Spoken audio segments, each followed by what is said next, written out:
Hi, I'm Dr. Scott Greenaway. Welcome back to PsychologyWorks. Today we're going to be talking about 5 questions that you can ask yourself and answer that will help you reduce your anxiety. Let's get started.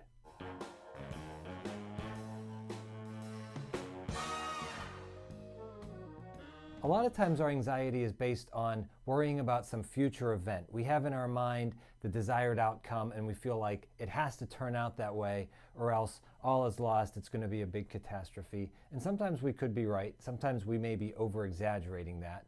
But in any case, if you find yourself worrying about something that's going to happen, maybe it's a job interview, maybe it's something that you have to talk to your spouse about that you think they wouldn't want to discuss, or maybe it's a test that you have to take, something that's going to cost you money. Maybe it's something that you feel is going to determine your self-worth.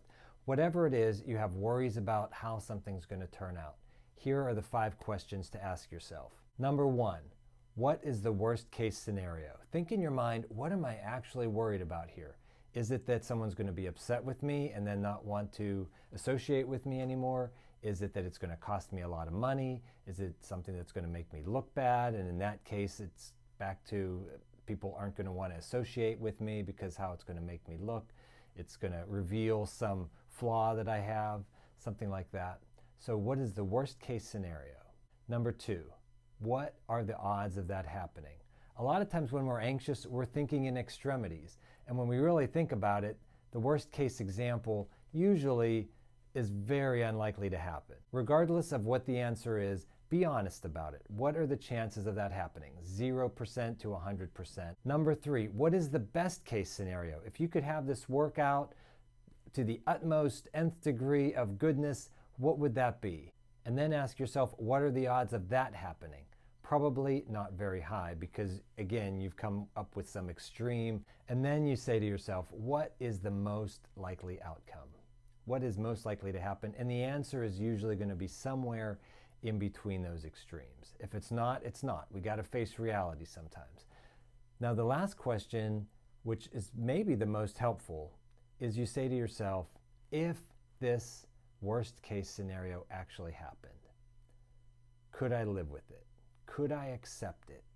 Could I somehow find some way to be happy in life even if that happened? Now, I'm talking a little bit slower because this really requires some thought, because a lot of times the worst case scenario could be something life-changing.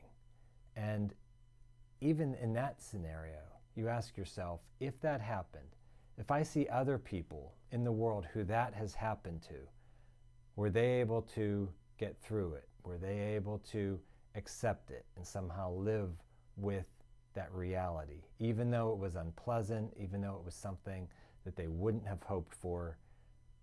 And once you come to this determination that it's unlikely to happen, and if it did happen, I would somehow be able to survive it. It wouldn't be pretty, but I could do it.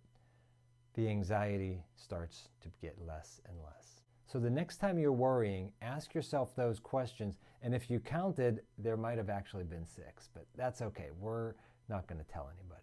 Now, I can't take tips, obviously, because this is on the internet. But if you want to help me in some way, please subscribe, like the video if you liked it, hit the bell, get notified. You don't even have to mash any buttons. You can touch them gently. You can do whatever you want, but just get that button pressed. And I will see you in the next video. And always remember, psychology works.